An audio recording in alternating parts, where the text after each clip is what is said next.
डूंगरपुर और बांसवाड़ा में yellow alert बारिश को लेकर जारी कर दिया गया है।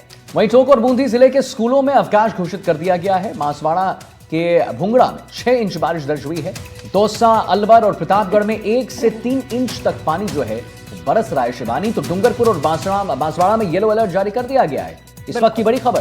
बिल्कुल, और कई जिले बाढ़ और बारिश की वजह से प्रभावित हुए हैं। आपको बता दें कि मौसम विभाग की तरफ से बारिश को लेकर अलर्ट जारी कर दिया गया है और साथ ही प्रशासन की ओर से लगातार ये अपील लोगों से की जा रही है कि बहाव वाले क्षेत्रों से दूर रहें और लगातार अपनी सुरक्षा को लेकर सजग रहने के लिए भी अपील की जा रही है। एनडीटीवी राजस्थान की तरफ से भी यही अपील है कि जब ज्यादा जरूरी हो तभी घरों से बाहर निकले, क्योंकि हालात और ज्यादा खराब हो सकते हैं, क्योंकि बारिश का दौर आगे भी जारी रहेगा। और बारिश का जो दौर है आगे जारी रहेगा। कहर ढाया हुआ है बारिश ने।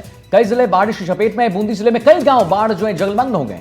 बूंदी में लगातार हो रही बारिश से बाढ़ जैसे हालात बन गए हैं।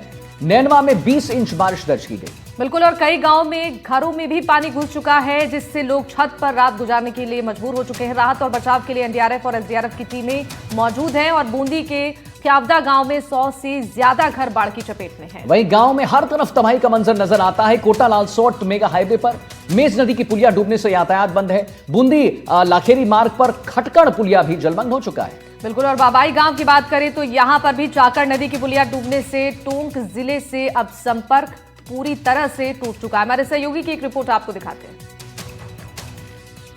राजस्थान में लगातार हुई मानसून की बारिश के कारण कई जिले बाढ़ से प्रभावित हैं। तमाम जिलों में जहां एक तरफ उफनती नदियां जो हैं वो रिहायशी इलाकों में घुस रही है, ग्रामीण इलाकों का मुख्य सड़कों से संपर्क टूट चुका है, तो वहीं अब एनडीटीवी की टीम इस वक्त पहुंच चुकी है बूंदी के ख्यावदा गांव में।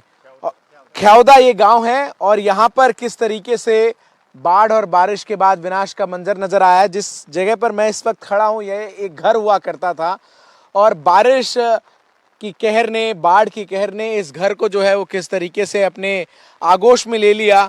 आपकी जहाँ तक नज़र जाएगी आपको हर तरफ घर का जो है वो मलबा नज़र आएगा और किस तरीके से बारिश ने यहाँ पर चीज़ों को प्रभावित किया है। घर का सामान है, अंदर आप को मैं दिखाऊंगा। जो इस घर के लोग हैं वो किसी तरीके से जो थोड़ा बहुत इलाका बच गया है घर का उसमें रह रहे हैं। अभी भी जब हम यहाँ पर इस वक्त रिपोर्ट कर रहे हैं तो लगातार बारिश जो है वो हो रही है।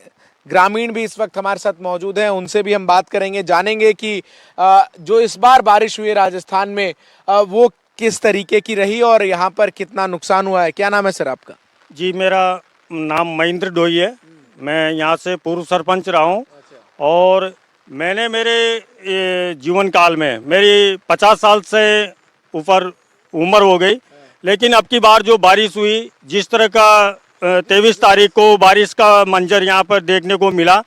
यहाँ पर मेज नदी हमारे पास में पड़ती है, उसका 4-5 घंटे में पानी इतना उफान में आ गया कि रात के टाइम पे सोते हुए लोगों को पानी ने घेर लिया और लोग जो ही पानी घरों में पहुँचा वो अपनी जान बचा करके जैसे तैसे घरों से बाहर निकले। कि लगातार बारिश हो रही है, ऐसे में जो घरों का पूरा मलबा है वो अब कीचड़ में तब्दील हो चुका है।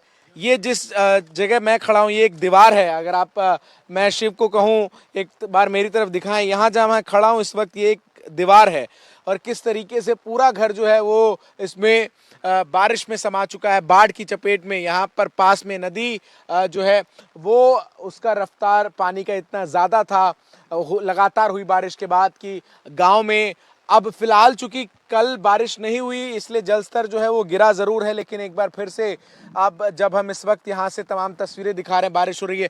ये आपको जो स्टील का यहाँ एक डब्बा नज़र आ रहा है ये अनाज इसमें रखा करते थे इस घर में मौजूद लोग और ऐसे ही ये कुल 4-5 घर हैं और ऐसे इस पूरे गाँव में तकरीबन 100-125 के आसपास घर जो हैं वो बारिश की चपेट में बाढ़ के बाद की स्थिति में कैसे आए हैं वो आप यहाँ पर अंदाज़ा लगा सकते हैं। अगर हम पूरे राजस्थान की बात करें तो अलग अलग इलाकों में लगातार हुई बारिश के कारण 13 के करीब लोगों की जान भी गई है और यहाँ भी जो स्थिति है वो ग्राउंड ज़ीरो पर जब हम अपने आँखों से देख रहे हैं तो सब कुछ जो है वो बारिश और बाढ़ की चपेट में ग्रसित नजर आ रहा है। मैं चंदन भारद्वाज अपने कैमरा सहयोगी शिव कुमार के साथ बूंदी के ख्यावदा गांव से एनडीटीवी इंडिया के लिए। तो हमारे सहयोगी चंदन की रिपोर्ट हम आपको दिखा रहे थे। बारिश के बाद कैसे हालात बने हैं, एनडीटीवी की टीम ग्राउंड जीरो से आपको लगातार तस्वीरें दिखा रही है कि राजस्थान के कई जिलों में बाढ़ से कैसे हालात बने हुए हैं। वहीं दौसा में अगर बात करें तो बारिश किसानों पर अब कहर बनकर टूटी है। यहां बारिश के पानी में 500 बीघा फसल पूरी तरह से चौपट हो गई है। देखिए, कालोता ग्राम, भैरव की ढाणी सहित आसपास क्षेत्र में भारी बारिश के पानी करीब 400 घरों की आबादी के लिए जो है जी का जंजाल बन चुका है। जिले के मुरेल, सूरजपुरा और रोडिया बांध पानी से लबालब होकर ओवरफ्लो हो रहे हैं, तो वहीं अन्य बांधों में भी पानी की आवक उतनी ही जारी है। और जिले के अधिकतर एनीकट और तालाब भी पानी से लबालब हो चुके हैं और बारिश लगातार जारी है। इसी वजह से अब नदी नाले भी उफान पर हैं।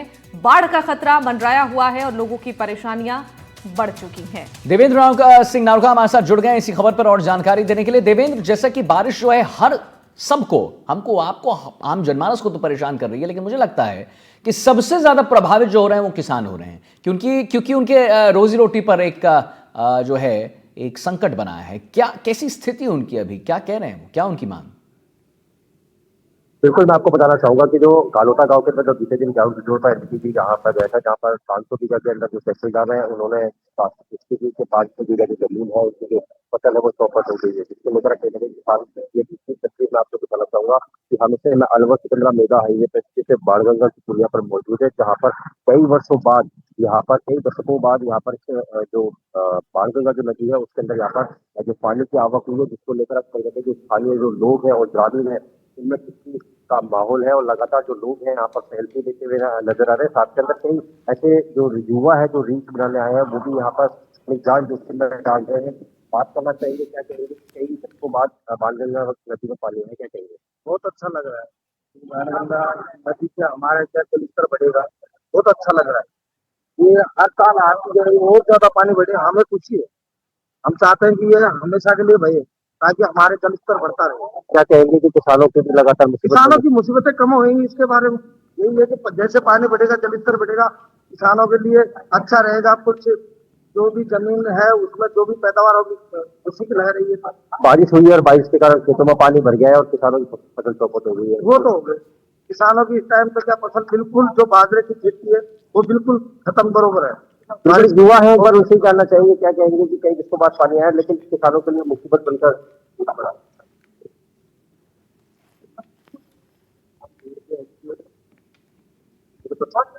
बिल्कुल, यहाँ के जो लोग हैं उनके अंदर है, लेकिन कहीं ना कहीं जो किसानों की जो मुसीबत है तो कहीं ना कहीं जो बारिश है वो कहर बनकर चुकी है, तो लेकर कहीं ना कहीं जो शासन है वो पूरी तरह से एक्टिव हो गया है और जो उसकी जो बचाव भी है उसकी बात काबिल नहीं है कि जो बिल्कुल देवेंद्र, जैसा कि आप तस्वीरें दिखा रहे थे और बातचीत भी लोगों से कर रहे थे, इससे साफ पता चल रहा था कि लोगों की परेशानियां कितनी बढ़ी। आगे मौसम विभाग ने बारिश को लेकर क्या अलर्ट जारी किया है? देखिए शिवानी, मैं आपको बताना चाहूंगा कि जो मौसम विभाग है उसने अलर्ट जारी किया है, ऑरेंज अलर्ट जारी किया था, जहाँ पर बीते दिन बारिश का दौर अलग अलग जो दौसा जिला के जो क्षेत्र है उसके अंदर अलग अलग क्षेत्रों के अंदर देखने को मिला था। हालांकि अब धीरे धीरे जो मौसम है वो खुलता जा रहा है और लेकिन जहाँ पर जो जल भराव हुआ है साथ के अंदर दौसा जिले का जो माइसपुरा जो बांध है उसकी जो दीवार टूटने के कारण जहाँ जो पानी जो भरा था उसको लेकर अब कहीं ना कहीं जगह जगह जो जल भराव है उसको लेकर आप लोगों के लिए मुसीबत बन गई, तो कहीं किसानों की जो फसल है वो चौपट हो गई, तो कहीं स्थिति का जो माहौल है जहाँ बंदर है जो लोग बाग है जो नदी आई है 5 जगह पहुंच रहे। कहना होगा कि जो बारिश का जो शहर है वो कहीं ना कहीं बनकर उनका है। कालोता गाँव का दौरा किया था, जो बारिश के अनुपात जो आसपास के क्षेत्र है उसमें करीब 500 बीघा जो फसल है वो चौपट होगी। साथ ही जो लोग रहने वाले हैं उनके लिए जिसका बचाव जो बारिश का पानी है वो बन गया। हालांकि कसम कह रहा है कि जो पानी है उसका उतार ठीक है देवेंद्र, ठीक है देवेंद्र, बहुत बहुत धन्यवाद करेंगे। आपने किसानों से वहां पर बात की और क्या वहां पर स्थिति बनी हुई है उसके बारे में आपने बताया। अब जालौर की ओर चलते हैं। देखिए शिवानी, जालौर में मूसलाधार बारिश के चलते नदी तालाब ओवरफ्लो हो चुके हैं और संदेलाब तालाब में पानी बढ़ने से निचले इलाकों में बाढ़ जैसे हालात जो हैं वो बन गए हैं। बिल्कुल, तो वहीं रिहायशी इलाकों की बात करें तो यहां पर भी कॉलोनियों में पानी भर चुका है, गलियों में घुटनों तक पानी है, जिससे आम लोगों को काफी परेशानी हो रही है। इलाके में एक बुजुर्ग की तबीयत अचानक बिगड़ गई, जिसके बाद से मौके पर एनडीआरएफ की टीम पहुंची और बोट की मदद से बुजुर्ग को अस्पताल तक पहुंचाया। स्थानीय लोग जलभराव की समस्या से परेशान हैं, लेकिन नगर परिषद ने अब तक कोई स्थायी समाधान, आप कहिएगा, इस पर कोई ठोस कार्रवाई नहीं की है। लोगों का आरोप है कि सीवरेज सिस्टम पूरी तरह से फेल है और परिषद केवल आश्वासन दे रही है। तो ये जो तस्वीरें हैं एनडीटीवी लगातार दर्शकों तक पहुंचा रही है कि कैसे यहां पर रेस्क्यू का काम चल रहा है और लोगों की मदद करने के लिए एनडीआरएफ और एसडीआरएफ